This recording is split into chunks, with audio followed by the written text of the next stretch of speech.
Warahmatullahi wabarakatuh. Waalaikumsalam warahmatullahi wabarakatuh. Innal hamdalillah nahmaduhu wa nasta'inuhu wa nastaghfiruh wa na'udzu billahi min shururi anfusina wa min sayyiati a'malina. May yahdihillahu fala mudilla lahu wa may yudlil fala hadiyalah. Asyhadu an la ilaha illallah wahdahu la syarikalah wa asyhadu anna Muhammadan abduhu wa rasuluh. Salawatullahi wa salamuhu alaihi wa ala alihi wa sahbihi wa man tabi'ahum bi ihsanin ila yaumiddin. Ya ayyuhalladzina amanu taqullaha haqqa tuqatih wa la tamutunna illa wa antum muslimun. Ya ayyuhalladzina amanu taqullaha wa qulu qawlan sadida yuslih lakum a'malakum wa yaghfir lakum dhunubakum wa may yuti'illaha wa rasulahu faqad faza fawzan 'azima. Amma ba'du fa inna asdaqal hadithi kitabullah wa khairul hadi hadi Muhammadin sallallahu alaihi wasallam wa syarrul umuri muhdatsatuha fa inna kulla muhdatsatin bidah wa kulla bid'atin dhalalah wa kulla dhalalatin finnar. Allahumma la ilma lana illa ma 'allamtana innaka antal alimul hakim. Allahumma arzuqna ilman nafi'an wa rizqan thayyiban wa amalan mutaqabbala.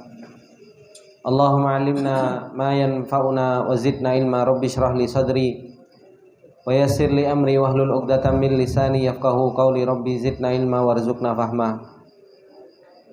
Ikhwani fillah rahimani wa rahimakumullah jami'an. Alhamdulillah, puji dan syukur kembali kita panjatkan kepada Allah Subhanahu wa taala atas segala nikmat yang Allah Subhanahu wa taala limpahkan kepada kita semua, di mana Allah Subhanahu wa taala masih memberikan kesempatan kepada kita semua untuk kita bisa bertemu dengan bulan yang Allah Subhanahu wa taala muliakan ini, dan diberi kesempatan kita oleh Allah Subhanahu wa taala untuk kita bisa senantiasa beribadah kepada Allah Subhanahu wa taala dengan kita menjalankan perintah yang Allah Subhanahu wa taala perintahkan kepada kita semua. Dan di malam yang berbarokah ini kembali Allah Subhanahu wa taala memberikan taufiknya kepada kita untuk kita bisa duduk bermajelis ilmu, untuk bisa kita saling menasihati di antara kita, saling menguatkan di antara kita untuk senantiasa kita beribadah kepada Allah Subhanahu wa taala. Ikhwani fillah rahimani wa rahimakumullah jami'an. Di kesempatan yang telah lewat, kita telah membahas tentang amalan hati yang begitu besar yang senantiasa harus terus-menerus kita laksanakan, yaitu hendaknya seseorang itu banyak-banyak bertaubat kepada Allah Subhanahu wa taala. Terutama di bulan yang berbarokah ini, bulan yang Allah Subhanahu wa taala katakan bahwasanya setiap fi kulli lailatin min Ramadan, setiap malam di bulan Ramadan Allah Subhanahu wa taala punya utaqa'u minan nar. Allah Subhanahu wa taala punya orang-orang yang Allah Subhanahu wa taala bebaskan dari api neraka. Fi kulli lailatin min Ramadan, setiap malam dari bulan Ramadan. Kesempatan yang Allah Subhanahu wa taala pertemukan kita dengan bulan ini, dengan amalan yang sudah kita pelajari, agar kita senantiasa bertaubat kepada Allah Subhanahu wa taala, agar kita senantiasa kembali kepada Allah Subhanahu wa taala, maka sepantasnya bagi kita untuk senantiasa kita bertaubat. Bertaubat kepada Allah Subhanahu wa taala dengan taubatan nasuha. Bertaubat kepada Allah Subhanahu wa taala dengan taubat yang memenuhi syarat-syaratnya, agar Allah Subhanahu wa taala menerima taubat yang kita lakukan. Kemudian ikhwani fillah rahimani wa rahimakumullah jami'an, beliau Syekh Abdullah Al-Anazi melanjutkan al-majlisus sabi', yaitu majlis yang ketujuh, agar kita bisa kuat di dalam perjalanan Ramadan kita ini.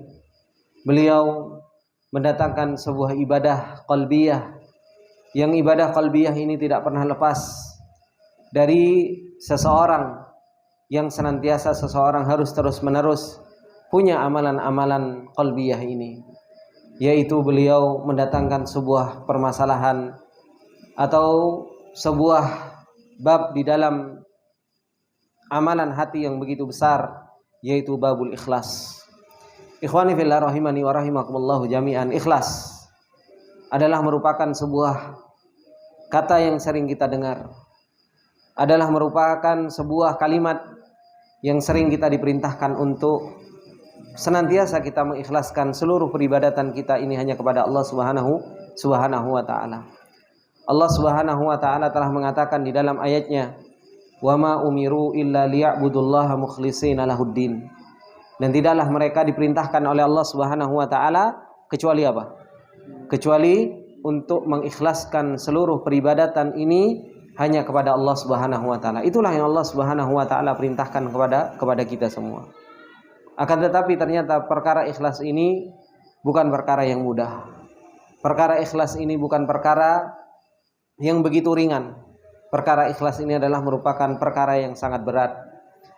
Beliau Syekh Abdullah Al-Anazi rahimahullahu taala setelah memuji Allah dan bersalawat kepada Rasulullah sallallahu alaihi wasallam dengan kalimatnya, Alhamdulillahi rabbil alamin, wassalatu wassalamu ala asyrafil anbiya'i wal mursalin, nabiyyina Muhammadin wa ala alihi wa sahbihi ajmain, wa ba'd. Beliau mendatangkan sebuah kisah orang yang ikhlas, kisah orang yang mereka senantiasa berusaha untuk menjadi orang yang ikhlas di dalam perjalanannya menuju Allah Subhanahu wa taala. Bagaimana kisahnya orang yang ikhlas ini? Beliau mengatakan, an Zurarata ibni Aufa, an Asiri ibni Jabir, dari Zurarah ibni Aufa dan dari Asir ibni Jabir. Qala, beliau mengatakan, kana Umar ibn Khattab radhiyallahu taala anhu.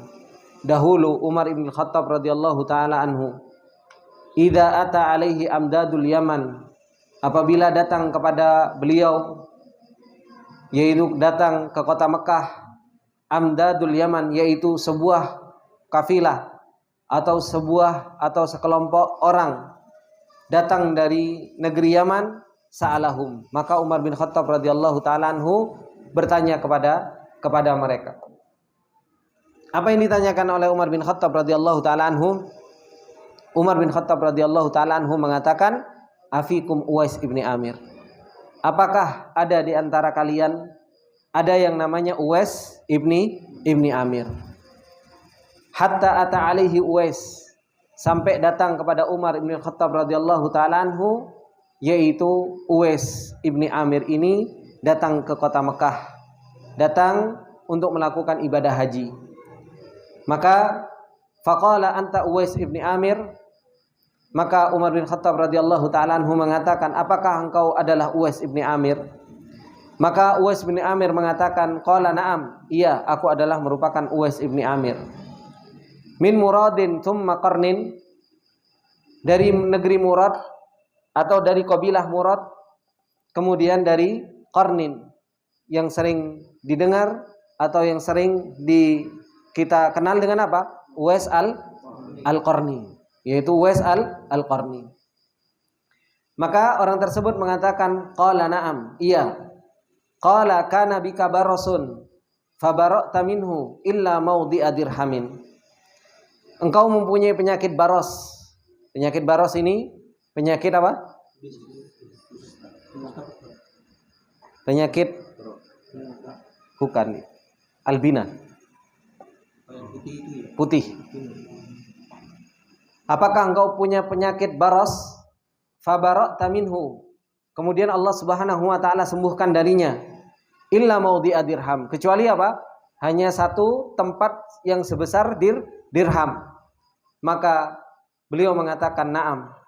Qala alaka walidah, apakah engkau punya seorang ibu? Qala na'am. Maka Uwais pun mengatakan iya.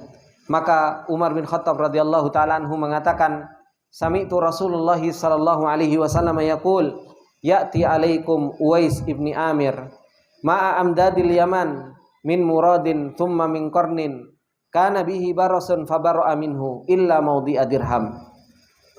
Kata Rasulullah sallallahu alaihi wasallam, saya mendengar beliau berkata, akan datang kepada kalian yaitu Uwais ibni Amir bersama pasukan negeri Yaman dari Murad, kemudian dari Qarn, dan beliau punya penyakit baros, kemudian sembuh dari penyakit tersebut kecuali hanya sebesar apa? Sebesar dirham. Lahu walidatun huwa biha barrun, dan dia punya seorang ibu dan dia adalah orang yang paling berbakti dengan ibunya tersebut. Apa kata Rasulullah sallallahu alaihi wasallam menceritakan tentang Uwais ini? Kata Rasulullah sallallahu alaihi wasallam, "Lau aqsama 'ala Allahi la abarrahu." Seandainya Uwais ini bersumpah atas nama Allah Subhanahu wa taala, la abarrahu. Allah Subhanahu wa taala akan apa? Akan mengabulkan. Allah Subhanahu wa taala akan apa? Tunjukkan apa yang disumpahkan oleh Uwais ini. Fa in istata'ta ayyastaghfira laka faf'al. Kalau kalian mampu untuk dia memintakan ampun untukmu, faf'al. Maka apa? Maka lakukanlah. Maka Umar bin Khattab radhiyallahu taala anhu mengatakan apa? Fastaghfirli. Maka mintakanlah ampun untukku. Fastaghfara lahu. Hingga akhirnya apa? Uwais memintakan ampun untuk Umar ibn Khattab radhiyallahu taala anhu. Ketika itu, ikhwani fillah rahimani wa rahimakumullah jami'an, Umar bin Khattab radhiyallahu taala anhu ketika itu menjadi seorang khalifah. Umar bin Khattab radhiyallahu taala anhu menjadi seorang khalifah, yang dimana Umar bin Khattab radhiyallahu taala anhu punya kedudukan. Umar bin Khattab radhiyallahu taala anhu punya kewenangan. Kalau seandainya Uwais Al-Qarni ini mau dan dia mau mengambil kesempatan untuk menjadi orang yang diwasiatkan oleh Umar bin Khattab radhiyallahu taala anhu, maka apa? Maka Uwais Al-Qarni akan menjadi orang yang apa? Yang dipentingkan ketika masa tersebut. Kemudian Umar bin Khattab radhiyallahu taala anhu mengatakan apa? Faqala lahu Umar. Umar mengatakan kepada Uwais, "Aina turid? Kemana engkau mau pergi?" Maka Waalaikumsalam. Maka beliau mengatakan Al-Kufah. Saya akan mau pergi ke Kufah. Apa yang dikatakan oleh Umar? Qala ala aktubu laka ila amiliha. Maukah kamu aku menuliskan untukmu kepada orang yang berkuasa di mana? Di Kufah tersebut. Maka apa yang dijawab oleh Uwais? Apa yang dijawab oleh Uwais? Seorang yang dia berusaha untuk menjadi orang yang ikhlas. Seorang yang berusaha untuk menjadi orang-orang yang tidak mau dikenal di khalayak dunia. Kata Uwais Al-Qarni, beliau mengatakan, qala akunu fi ghubara'in nas ahabbu ilayya. Keberadaanku berada di keterasingan manusia itu jauh lebih aku cintai daripada aku lebih dikenal. Coba ini ikhwani fillah rahimani wa rahimakumullah. Inilah hakikat sebuah keikhlasan. Sebuah kesempatan yang kalau bahasa sekarang privilege. Ya kan? Ini kan privilege. Betul apa enggak? Sebuah privilege yang kalau seandainya Uwais Al-Qarni mau untuk mengambil privilege tersebut, maka apa? Maka dia mampu untuk mendapatkan hal tersebut. Seorang hamba Allah Subhanahu wa taala yang Rasulullah sallallahu alaihi wasallam telah menyebutkan di dalam sebuah hadisnya, Umar bin Khattab radhiyallahu taala anhu meminta doa kepada Uwais Al-Qarni. Dan ketika itu Umar bin Khattab radhiyallahu taala anhu punya kedudukan. Maka Uwais Al-Qarni ketika ditawari oleh Umar bin Khattab radhiyallahu taala anhu sebuah privilege, sebuah kedudukan yang istimewa, sebuah kesempatan untuk dia menjadi apa? Mungkin mudah urusannya. Uwais Al-Qarni dia mengatakan, "Akunu fi ghubara'in nas ahabbu ilayya." Aku berada di keterasingan manusia itu jauh lebih aku cintai terhadap diriku sendiri. Maka beliau mengatakan, "Falamma kana fil amil muqbil hajja rajulun min asyrafihim." Maka tatkala tahun yang setelahnya, bagaimana ada orang yang menunaikan ibadah haji dari kalangan Bani Murad dan kalangan dari Bani Qarn, dari daerah Qarn. Ini Bani Murad ini ikhwani fillah rahimani wa rahimakumullah, itu sekarang banyak tinggal di daerah Ma'rib. Daerah Ma'rib menuju ke arah Syabwah, Itu di Yaman dulu saya masih banyak teman-teman dari Bani Murad. Dari Bani Murad, sebuah kabilah yang besar yang disebut dengan kabilah Murad. Nah, disitulah datang orang yang paling mulia di antara mereka, fawafaqa Umar. Hingga akhirnya orang tersebut bertemu dengan Umar bin Khattab radhiyallahu taala anhu, fasalahu an Uwais. Maka dia tanya, Umar bin Khattab radhiyallahu taala anhu tanya kepada orang tersebut tentang Uwais. Maka orang tersebut mengatakan apa? Taraktuhu rathal bait qalilal mata'. Aku meninggalkan dia di dalam keadaan apa? Rathal bait. Rumahnya itu rusak. Jelek rumahnya. Qalilal mata'. Dia itu orang fakir, orang miskin. Sedikit perhiasannya, enggak punya apa-apa. Kemudian Umar bin Khattab radhiyallahu taala anhu mengatakan, sami'tu Rasulullah sallallahu alaihi wasallam yaqul ya'ti alaikum Uwais ibni Amir ma'a amdadi ahli Yaman min Murad thumma min qarnin kana bihi barasun fabara'a minhu illa mawdi'a dirhamin lahu walidatun huwa biha barrun law aqsama 'ala Allahi la abarrahu fa in istata'ta ay yastaghfira laka faf'al. Hadis yang disebutkan oleh Rasulullah sallallahu alaihi wasallam. Kemudian apa yang terjadi ketika orang yang paling mulia dari Bani Murad ini balik dari pulang haji? Apa yang terjadi? Fa'ata Uwaisan. Akhirnya dia datang ke Uwais. Yang selama ini Uwais itu gak dianggap apa-apa. Uwais itu adalah orang yang biasa. Uwais itu adalah orang yang dianggap ya orang biasa. Dia adalah orang fakir, orang miskin, rumahnya jelek, ya kan? Bukan orang siapa-siapa yang dia punya kedudukan di kehidupan masyarakatnya. Hingga akhirnya apa? Fa'ata Uwais. Faqala, kemudian dia mengatakan apa? Istaghfirli, mintakanlah ampun untukku. Apa yang dijawab oleh Uwais? Qala anta ahdatsu ahdan bi safarin sholihin. Engkau itu baru datang dari safar soleh. Dari safar yang baik, yaitu baru pulang dari menunaikan apa? Menunaikan ibadah haji. Fastaghfaroli. Engkaulah yang harusnya apa? Mengampuni, memintakan ampun untukku kepada Allah Subhanahu wa taala. Maka apa?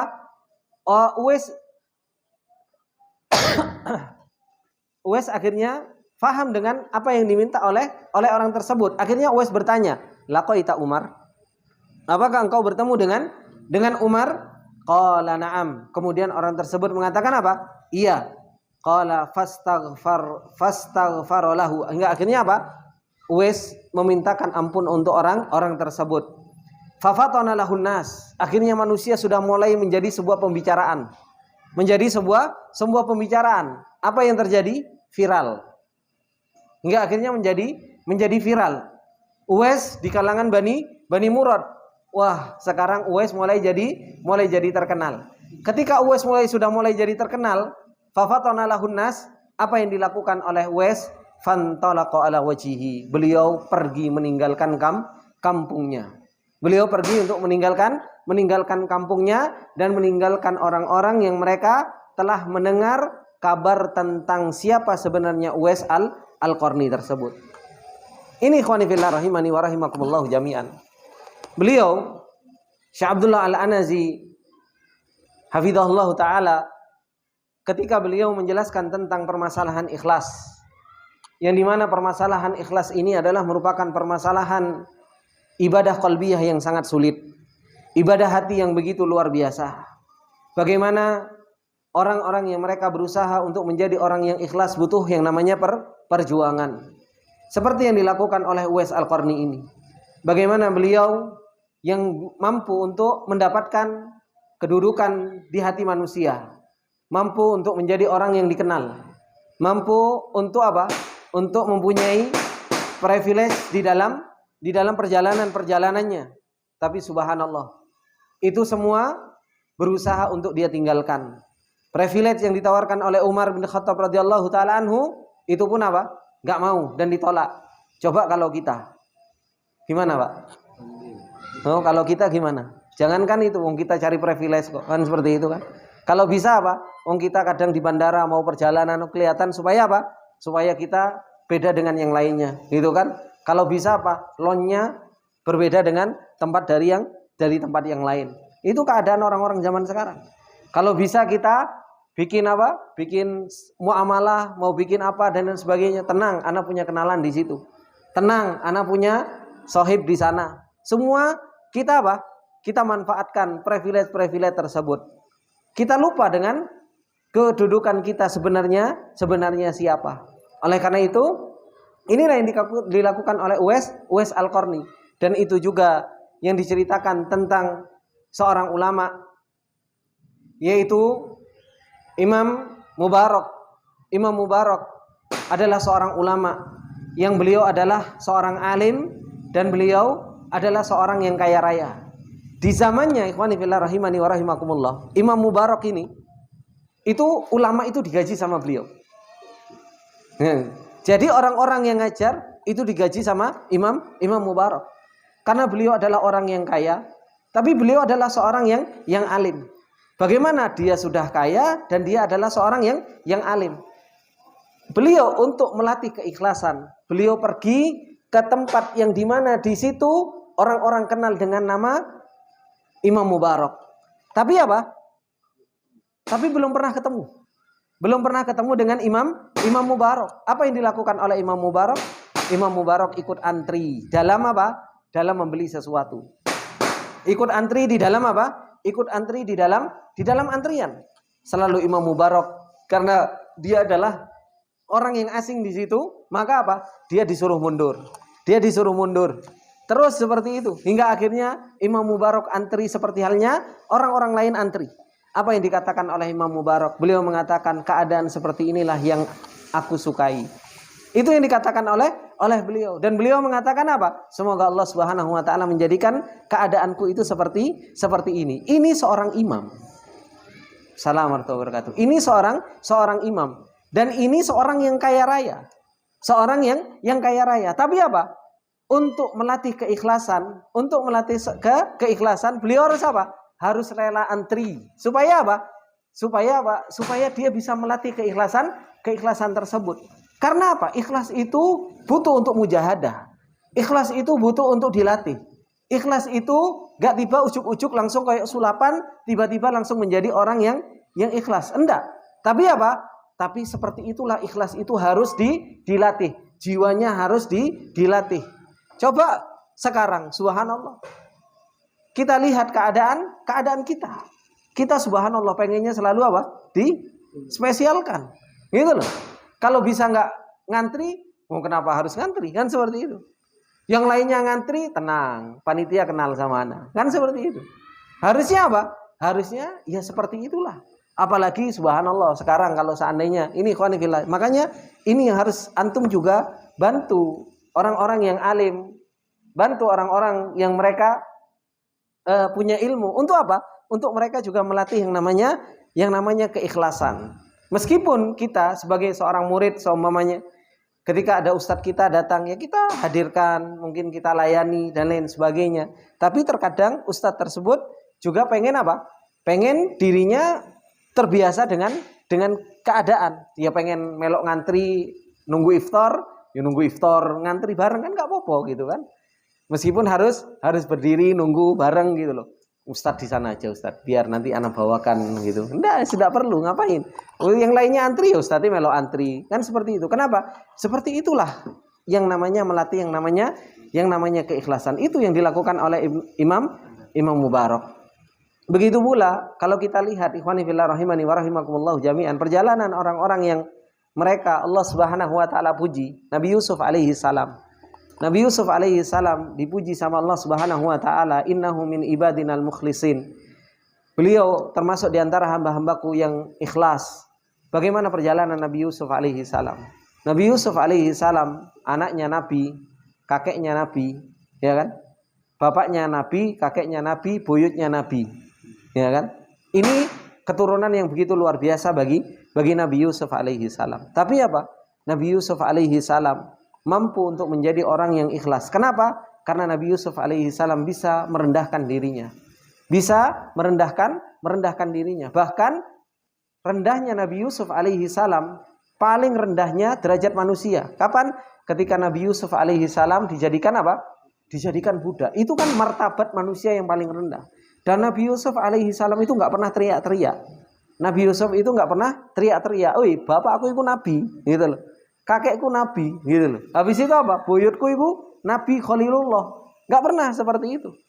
Tapi kadang subhanallah, kita itu baru direndahkan sedikit, baru kita langsung apa? Ente belum tahu ana. Gitu. Gitu. Ini yang susah. Ente belum tahu ana, direktur. Ya, kan? Belum lagi apa? Owner, waduh dan lain sebagainya. Ini ikhwan fillah rahimani wa rahimakumullah.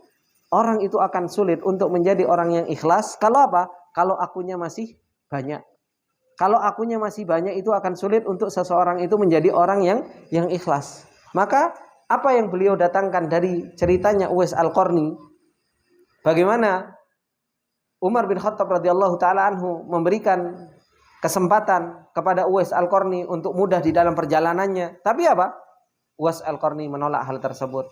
Bahkan disebutkan bahwasanya Uwais Al-Qarni ini di dalam rombongan kelompok Yaman tersebut itu bukan di bagian depan, enggak. Tapi justru beliau itu di bagian belakang, enggak dikenal.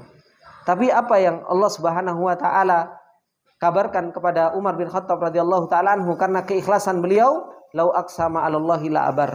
Seandainya dia ngomong, Allah Subhanahu wa taala akan apa? Akan penuhi, akan benarkan apa yang diucapkan oleh Uwais Al-Qarni. Ketika beliau sumpah atas nama Allah, maka dia akan mengucapkan hal tersebut.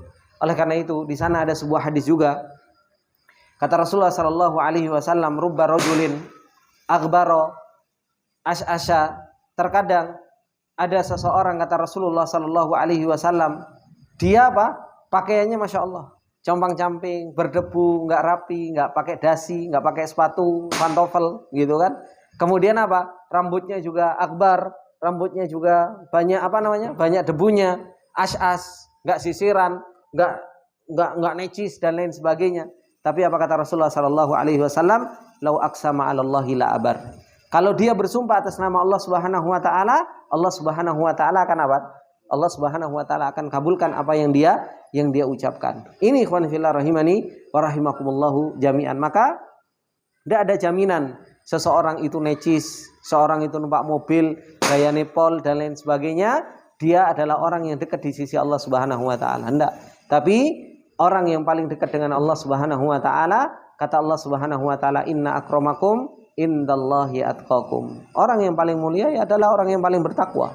Yang paling bertakwa ya dia adalah orang yang paling ikhlas di dalam perjalanannya. Kemudian kata beliau, "Innal ikhlasa lillah jalla wa ala min ahammi wa ajalli a'malil qulub."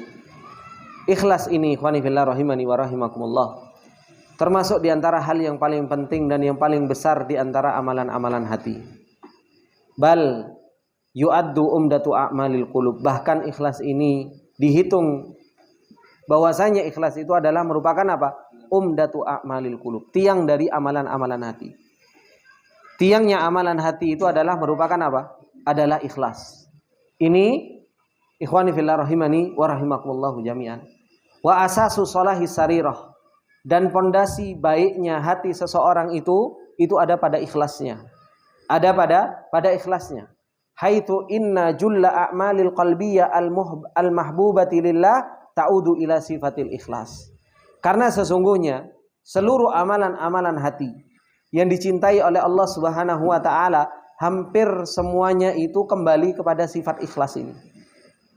Hampir semua kembali kepada sifat ikhlas ini. Maka amalan-amalan hati itu banyak kembali kepada yang namanya ikhlas ini. Nah, berbicara tentang masalah ikhlas, para ulama di sana banyak definisi tentang permasalahan ikhlas.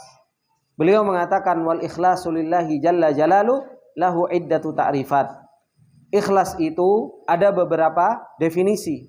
Minha, yang pertama, al ikhlasu huwa ifradul haqqi subhanahu bil qasdi bit ta'ah. Kata beliau, ikhlas itu yang pertama yaitu apa? Mengesahkan Allah Subhanahu wa taala di dalam tujuan, yaitu apa? Di dalam ketaatan. Itu yang disebut dengan ikhlas. Orang kalau dia mau melakukan ketaatan dan Allah satu-satunya tujuan, maka itulah hakikat dari yang namanya ikhlas. Wakila, dan dikatakan yang namanya ikhlas itu alla tatluba ala amalika syahidan illallah. Engkau tidak mencari saksi terhadap amalanmu itu kecuali apa? Kecuali Allah Subhanahu wa taala. Wala mujazian siwahu, dan tidak ada yang memberikan balasan kecuali apa? Ya kecuali Allah Subhanahu wa taala. Ini adalah hakikat dari sebuah ikhlas. Yaitu kita ketika melakukan ketaatan, ketika kita melakukan sebuah peribadatan kepada Allah Subhanahu wa taala, tidak mengharap untuk dilihat kecuali hanya Allah, tidak melihat untuk dipersaksikan kecuali hanya Allah Subhanahu wa taala, dan tidak mengharap untuk dibalas kecuali apa? Kecuali Allah Subhanahu wa taala. Ini juga disebut dengan ikhlas. Wa qala Hudzaifatu al-Mur'isi rahimahullahu taala. Beliau mengatakan apa? Antastawiya af'alul abdi fid dhahir wal batin. Sama amalan hamba ketika di zahir dan batin itu sama. Inilah hakikat orang ikhlas. Jadi orang ikhlas itu kalau apa? Amalannya ketika zahir, ketika dia nampak di hadapan orang sama dia sendirian itu sama. Ini yang disebut dengan ikhlas.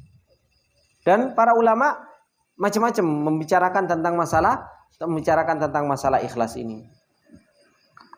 Kemudian ikhwani fillah rahimani wa rahimakumullah jami'an, kalau kita mengetahui tentang ikhlas itu adalah merupakan perintah Allah Subhanahu wa taala, dan bahwasanya perintah Allah Subhanahu wa taala kepada kita untuk kita senantiasa mengikhlaskan seluruh perkara agama ini untuk Allah Subhanahu wa taala, maka kita harus tahu betapa penting ikhlas ini di dalam kehidupan kita. Kata beliau, wa yatabayyanu ahammiyatul ikhlas fi iddati umurin minha.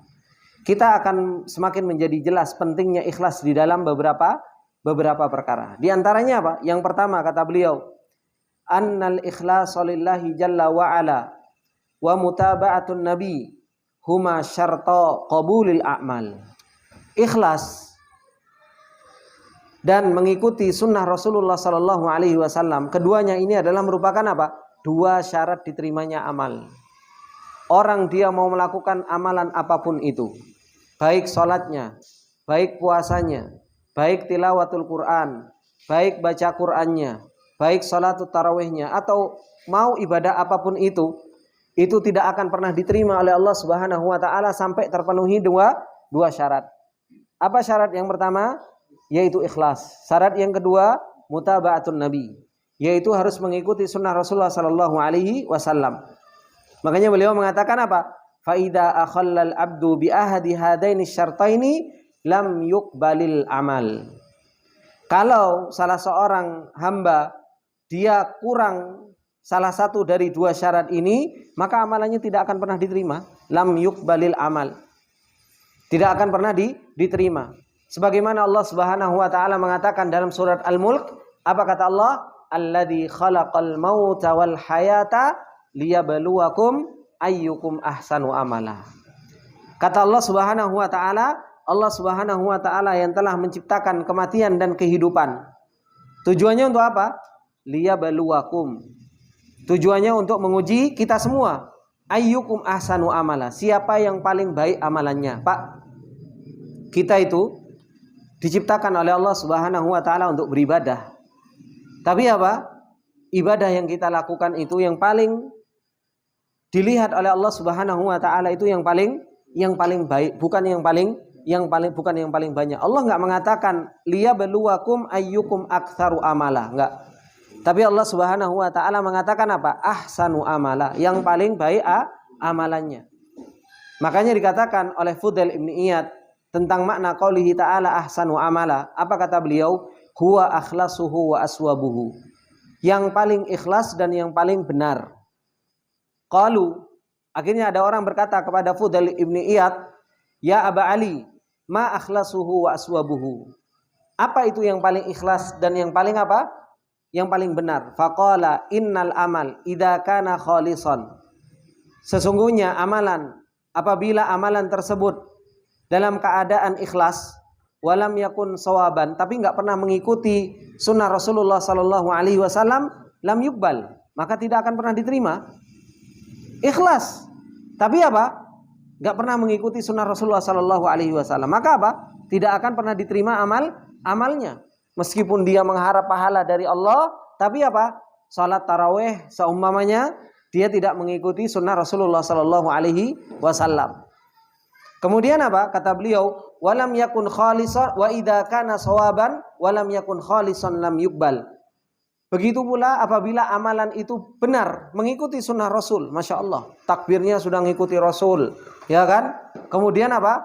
Rukuknya, sujudnya, jumlah rakaatnya mengikuti sunnah Rasulullah Sallallahu Alaihi Wasallam. Tapi apa? Walam yakun khalisan. Tapi cuma riya, pengen dilihat sama orang, pengen didengar sama orang. Maka apa? Lam yuqbal. Ini pun nggak diterima sama Allah Subhanahu Wa Taala. Ini pun nggak terima oleh Allah Subhanahu Wa Taala. Hatta yakuna khalisan sawaban. Sampai amalan tersebut apa? Menjadi amalan yang ikhlas dan menjadi amalan yang sesuai dengan tuntunan Rasulullah Sallallahu Alaihi Wasallam.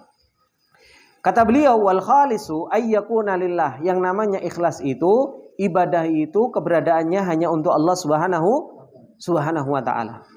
Wasawab, adapun sesuai dengan contoh Rasulullah Sallallahu Alaihi Wasallam, ayyakuna ala sunnah. Yaitu apa? Harus sesuai dengan sunnah.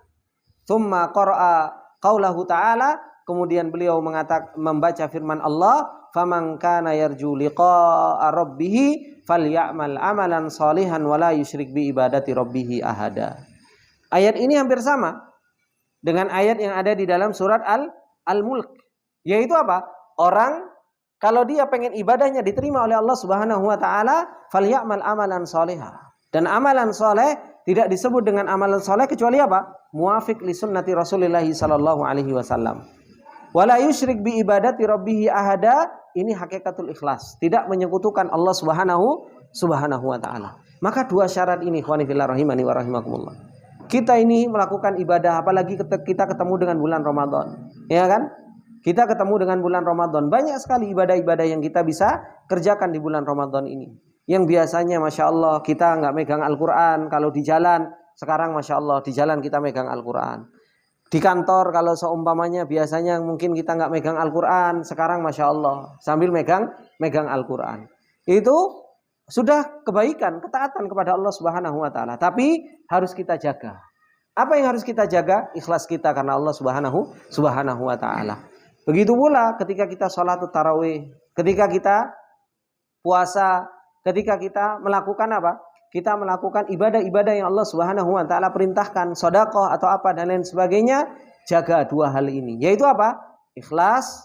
Kemudian yang kedua apa? Mengikuti sunnah Rasulullah Sallallahu Alaihi Wasallam. Itu pentingnya ikhlas di dalam kehidupan kita. Ternyata apa? Syarat diterima amal ibadah kita semua. Kemudian yang kedua, kata beliau, anna tafadula a'malil ibad indallah. Bahwasanya derajat amalan seseorang di sisi Allah Subhanahu Wa Taala atau tingkatan amalan seorang hamba di sisi Allah, wathawab dan pahala di sisi Allah, yakunu ala qadril ikhlas wa tahqiqihi fil a'mal. Itu semua tergantung dengan kadar keikhlasan dan bagaimana merealisasikan keikhlasan di dalam amalan-amalan tersebut. Orang duduk talabatul ilm, ya kan? Ikhlasnya ya setiap orang itu seberapa besar tinggi di sisi Allah ya sesuai dengan kadar ikhlasnya. Kalau ikhlasnya beneran kuat di dalam talabatul ilm ya kuat. Tapi kalau seandainya ikhlasnya masya Allah kuat tapi kalah golabah sama naumnya, sama tidurnya gitu kan, ngantuk gitu kan, maka apa? Ya semua tergantung hal tersebut di sisi Allah Subhanahu Wa Taala. Maka semua tergantung dengan kadar ikhlas dan merealisasikan ikhlas tersebut di dalam amalannya. Dikatakan yaqulu Syekhul Islam Ibnu Taimiyah rahimahullahu taala, dikatakan oleh beliau Syekhul Islam Ibnu Taimiyah rahimahullahu taala, beliau mengatakan apa? Fa innal a'mala tatafadalu bitafaduli ma fil qalbi minal iman wal ikhlas. Sesungguhnya amalan-amalan itu tatafadul, yaitu apa? Berbeda-beda jenjangnya atau pahalanya. Sesuai dengan apa? Bitafaduli ma fil qalbi. Itu semua tergantung dengan seberapa kuat apa yang ada di dalam hati dari yang namanya iman dan ikhlas. Kalau imannya kuat, ikhlasnya kuat, Masya Allah, maka pahalanya di sisi Allah Subhanahu wa ta'ala pun akan menjadi apa? Tinggi. Tapi kalau imannya lemah, ikhlasnya lemah, ya di sisi Allah Subhanahu wa ta'ala pun akan menjadi apa? Menjadi sesuatu yang sangat rendah. Makanya beliau memberikan contoh, wa innar rajulaini la yakuna maqamuhuma fis saffin wahidin. Dan terkadang ada dua orang laki-laki yang dimana keberadaan keduanya itu berada di saf yang sama. Gitu loh. Ada di saf yang pertama, tapi apa? Wa baina salatihima kama baina sama'i wal ard. Tapi antara tapi di antara keduanya dari pahala salatnya itu apa? Antara langit dan bumi. Yang satu subhanallah sampai ke langit, yang satu masih berada di daratan. Yang satu masih ada di bumi. Maka itu semua tergantung dengan apa? Tergantung tadi dengan iman dan ikhlas tadi. Imannya harus didatangkan, ikhlasnya pun harus didatangkan. Makanya ikhwani fillah rahimani wa rahimakumullah jami'an, Rasulullah sallallahu alaihi wasallam kan sudah sering mengingatkan kepada kita, dan kita sudah baca di awal-awal. Puasa, qiyamul lail, ya kan? Digandengkan sama Rasulullah sallallahu alaihi wasallam dengan kalimat apa? Imanan wahtisaban. Imanan wahtisaban. Ini semua sesuai dengan apa? Qadar iman dan qadar ikhlas. Makanya Rasulullah sallallahu alaihi wasallam mengatakan, "Man shoma ramadhana imanan wahtisaban, ghufira lahu ma taqaddama min dzambi." Barang siapa yang puasa Ramadan dalam keadaan iman dan dalam keadaan apa? Ihtisab, yaitu mengharap pahala Allah Subhanahu wa taala, ikhlas. Maka di situ dia akan mendapatkan jaza, mendapatkan pahala. Akan diampuni dosa-dosanya. Begitu pula qiyamul lail. Qiyamul lail itu enggak mudah, ikhwan. Ya kan? Berat, apalagi berbuka. Berbuka itu subhanallah, makan kolak, makan apa dan sebagainya. Itu bikin mata berat. Gitu kan? Meskipun imamnya mau qulhuwallahu ahad kok suwi mana Ustaz? Nah, kayak gitu. Kenapa? Ya karena ngantuk kan, seperti itu. Memang seperti itu godaan bagi orang-orang yang mereka apa? Ketemu dengan bulan Ramadan malam itu subhanallah. Wong salat malam saja berat, apa mana taklim tambah berat. Kan seperti itu. Itu tambah berat. Makanya apa? Makanya itu yang harus betul-betul apa? Dikuatkan di dalam perjalanan kita untuk kita apa? Kuat di dalam iman dan ihtisaban tersebut. Makanya Rasulullah mengatakan apa? Mangqama gimana hadisnya? Bukan man qama ramadhana. Man qama ramadhana imanan wa ihtisaban ghufira lahu ma taqaddama min dzambi. Barang siapa yang dia berdiri di malam-malam Ramadan dalam keadaan iman dan mengharap pahala dari Allah, maka dia akan mendapatkan jaza pahala, yaitu apa? Diampuni dosanya sama Allah Subhanahu wa taala. Bahkan ada hadis yang khusus, man qama lailatal qadri imanan wahtisaban ghufira lahu ma taqaddama min dzambi. Maka ini ikhwani fillah rahimani wa rahimakumullah jami'an. Kemudian wa yaqulu Ibnu Qudamah rahimahullahu taala, dan dikatakan oleh Ibnu Qudamah, apa dikatakan oleh beliau? Waqad qila, dikatakan oleh Ibnu Qudamah, rakaatani min alimin, 2 rakaat dari seorang yang alim, orang yang berilmu, ya kan? Afdalu min sab'ina rakaatan min jahilin. Itu jauh lebih apa?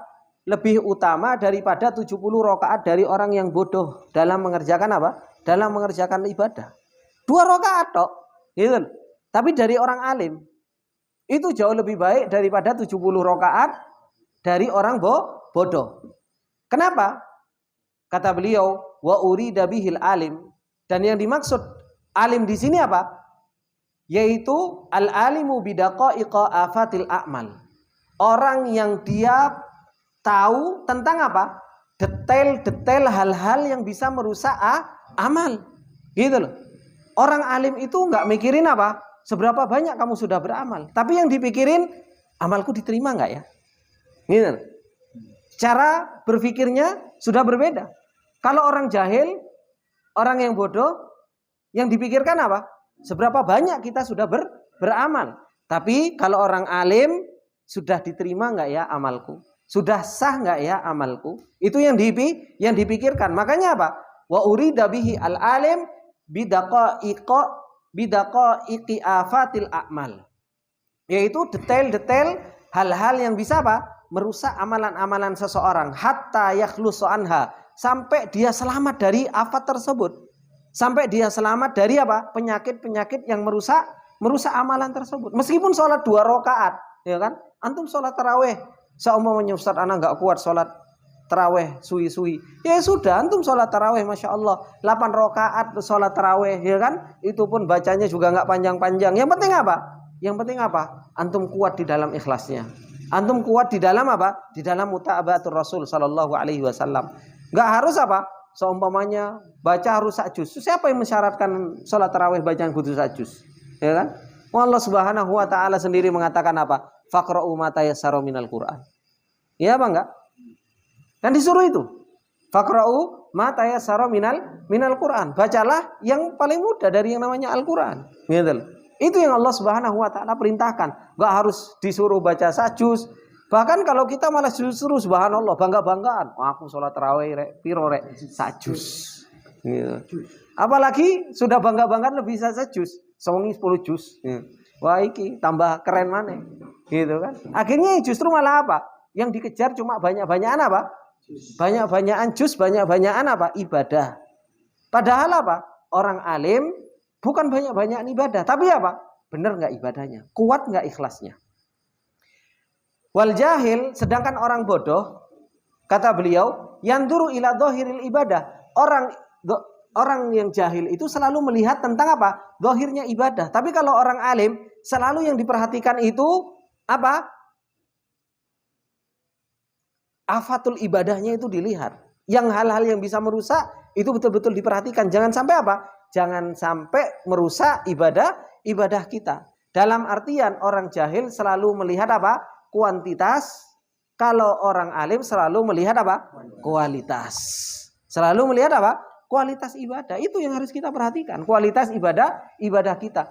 Kita subhanallah. Ikhwani fillah rahimani wa rahimakumullah jami'an. Maaf nih, ana kasih contoh. Kalau seandainya antum habis apa namanya? Habis buka puasa semuanya, antum ngantuk. Ya kan? Antum enggak mampu untuk salat tarawih. Ya kan? Terus habis itu antum paksain. Ini namanya ya orang jahil. Gitu. Ini orang jahil. Kenapa? Kalau seumpamanya antum ngantuk hingga akhirnya terus antum sholat tarawih. Yang penting kan aku sholat tarawih, aku yang penting sholat tarawih aku. Supaya apa? Kadang apa? Pikiran kita itu kadang ketika kita mau melakukan sebuah ibadah, yang penting apa? Aku selesai dari yang namanya melakukan ibadah ini. Melakukan kewajiban, menggugurkan kewajiban. Padahal apa? Ya sholat tarawih juga bukan sesuatu yang wajib juga. Kan seperti itu. Kalau sekiranya anak ngantuk dan lain sebagainya, ya sudah, anak mampu 2 rakaat tapi kok ngantuk, ya sudah nanti tak teruskan malam. Ya kan seperti itu, minta pertolongan sama Allah. Mungkin di tengah malam saya sholat sendiri, saya baca, lebih tumbuh khusyuk dalam hati saya, lebih tumbuh pengagungan di dalam hati saya, lebih ini dan lain sebagainya. Itu ikhwani fillah rahimani wa rahimakumullah. Orang alim itu tahu hal seperti itu. Makanya sampai Syekh Utsaimin rahimahullah ta'ala ketika beliau ditanya, Syekh, mana lebih utama? Orang sholat di Masjidil Haram tapi nggak bisa khusyuk, sama orang nggak sholat di Masjidil Haram tapi bisa khusyuk? Apa jawabannya? Syekh Utsaimin. Beliau mengatakan apa? Sholat di luar tanah haram itu lebih muqaddam daripada apa? Keutamaan tempat. Masjidil Haram punya keutamaan tempat, ya kan? Tapi apa? Khusyuk dalam sholat itu jauh lebih didahulukan daripada berlipat gandanya tempat tersebut. Itu yang dijawab sama saya ini. Kenapa? Karena ketika seseorang sholat, dia dapat pengagungan, kemudian dia tenang dalam sholatnya, kemudian dia khusyuk di dalam sholatnya, dan lain sebagainya. Dia bisa tadabbur dan lain sebagainya. Itu apa? Itu adalah merupakan sesuatu yang dicari, yang seseorang itu hendaknya apa? Hendaknya itu tujuan utama dari yang namanya apa? Dari yang namanya seseorang itu beribadah kepada Allah Subhanahu wa taala. Oleh karena itu, salah satu hal yang mungkin kita bisa laksanakan, ikhwani fillah rahimani wa rahimakumullah. Contoh nih, seumpamanya ternyata kita sholat, subhanallah, kita sholat banyak mercon, dar dan lain sebagainya. Ya kan? Oh, ini ternyata tidak menjadikan kita khusyuk di dalam sholat. Kita mikir, bagaimana ya supaya saya khusyuk? Oh, ternyata sholat jam segini mungkin lebih khusyuk. Bisa seumpamanya, gimana kalau seandainya kita belajar lebih dulu, habis itu sholat isya, lanjutkan belajar, habis belajar baru sholat tarawih. Itu juga sesuatu yang mungkin untuk kita lakukan. Kan seperti itu. Kenapa? Karena kita itu mencari sesuatu yang paling penting di dalam kita beribadah kepada Allah Subhanahu wa taala. Jadi sesuatu yang paling pas. Bahkan ikhwan fillah rahimani wa rahimakumullah. Terkadang sholat kalau di suatu masjid gitu loh.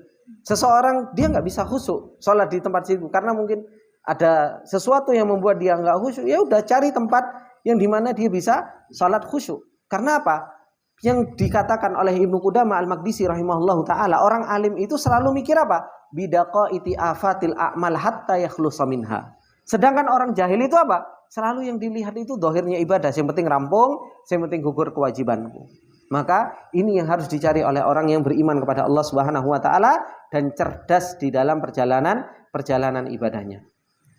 Maka beliau mengatakan faraqatun minal anbiya, satu rakaat dari nabi, dari para anbiya, afdal min mi'atir rakaat min ghairihim. Itu jauh lebih utama dari apa? 100 rakaat dari selain mereka. Itu. Wa qiyamul lailatin minhum, dan berdiri satu malam dari mereka afdal min qiyamil layalil katsira min ghairihim. Itu jauh lebih afdal daripada berdirinya bermalam-malam yang banyak daripada selain para anbiya. Kenapa? Lima fi ibadatil anbiya min kamalit ta'zim. Karena apa? Dalam ibadahnya para nabi itu ada kesempurnaan pengagungan, wal ijlal, pembesaran kepada Allah, wal ikhlas, wal khusyu', ma laisa inda ghairihim, yang tidak ada pada selain mereka para anbiya. Maka itu yang menjadikan apa? Utama sholatnya para anbiya dibandingkan dengan sholatnya dari yang lainnya. Ini yang kedua. Jadi kenapa kok kita harus ikhlas? Yang pertama tadi apa? Apa Pak? Oh, baru Dianu. Apa Pak yang pertama tadi Pak? Syarat diterimanya amal. Ya kan? Ikhlas itu syarat diterimanya amal. Yang kedua apa tadi? Hah? Itu kan syarat, masuk syarat. Terus yang kedua apa? Kenapa syarat itu ikhlas itu penting? Yang kedua kenapa? Karena tafadulil a'mal bitafaduli a'malil qulub. Ya kan? Tingkatan amalan di sisi Allah atau pahala di sisi Allah itu tergantung dengan apa? Apa yang ada di dalam hati seseorang. Makanya ikhlas itu adalah sesuatu yang sangat penting. Wis ngantuk ta, Pak? Hah? Sudah ngantuk? Belum, lanjut. Nah, baik. Yang ketiga, kata beliau, yang ketiga, annal ikhlasa yudhaifu ajral a'mali wa in kanat saghiratan. Ikhlas itu bisa melipat gandakan pahala amalan-amalan meskipun itu amalan kecil. Meskipun itu amalan kecil. Sebagaimana yang Allah Subhanahu wa taala firmankan, wa in taku hasanatan yudhaifha. Dan apabila keberadaannya itu adalah sebuah kebaikan, maka apa? Yudhaifha. Allah Subhanahu wa taala akan lipat gandakan. Kalau apa? Kalau amalannya itu adalah merupakan amalan yang ikhlas. Dan itu yang dikatakan oleh para ulama, rubba amalin saghirin yukabbiruhun niyah wa rubba amalin kabirin yusaghiruhun niyah. Terkadang amalan itu kecil tapi dibesarkan oleh apa? Oleh niat, oleh ikhlas. Tapi terkadang amalan itu adalah merupakan amalan yang besar tapi apa? Yusaghiruhun niyah. Dikecilkan oleh niat, dikecilkan oleh niat. Kemudian beliau mendatangkan perkataan Sa'di rahimahullahu taala, qala Syekh Abdurrahman Sa'di rahimahullahu taala an hadhil ayah ay asyrata amthaliha. Jadi Allah Subhanahu wa taala akan melipat gandakan sampai apa? 10 kali lipat, ila aktsara min dzalika, sampai lebih banyak dari hal itu, sampai sabu'umiyah, sampai 700 kali. Bihasbi haliha wa naf'iha, semua tergantung dengan keadaannya dan manfaatnya. Nah, makanya amalan-amalan itu ikhwani fillah, semua itu akan dilipat gandakan 10 sampai 700 kali lipat. Kecuali apa? kecuali saum. Makanya dalam hadis illa saum fa innahu li, kecuali saum karena sesungguhnya saum itu punyaku kata Allah. Wa ana ajzi bihi, dan aku yang akan langsung memberikan pahala kepada orang tersebut. Hitung-hitungannya kita untuk urusan ikhlas ini luar biasa di dalam urusan saum. Makanya ibadah puasa itu adalah merupakan ibadahnya orang apa? Orang yang ikhlas. Kenapa? Ya karena Allah Subhanahu wa taala sendiri yang mau langsung membalasnya. Karena itu adalah merupakan kaitannya dengan Allah Subhanahu wa taala. Kata Allah Subhanahu wa taala di dalam hadis qudsi tersebut, fa illa saum fa innahu li wa ana ajzi bihi. Kenapa sebabnya? Karena dia telah meninggalkan apa? Meninggalkan hawa nafsunya, kemudian meninggalkan to'amnya, meninggalkan syarabnya, makanannya, minumnya karenaku. Maka Allah Subhanahu wa taala yang akan langsung membalasnya sendiri. Begitu pula Pak, wahali sahibiha. Semua amalan-amalan itu dilipat gandakan, itu tergantung keadaannya, tergantung manfaatnya, tergantung keadaan orang yang menjalankannya. Ikhlason wa muhabbatan wa kamalan. Seberapa besar dia ikhlas, seberapa besar dia muhabbah, dan seberapa sempurna dari keduanya tersebut. Ini ikhwani fillah rahimani wa rahimakumullah. Maka ikhlas ini nggak bisa kita remehkan. Ikhlas ini harus betul-betul kita jalankan di dalam kehidupan kita. Ini mungkin yang bisa kita ambil sedikit di kesempatan malam yang berbarokah ini.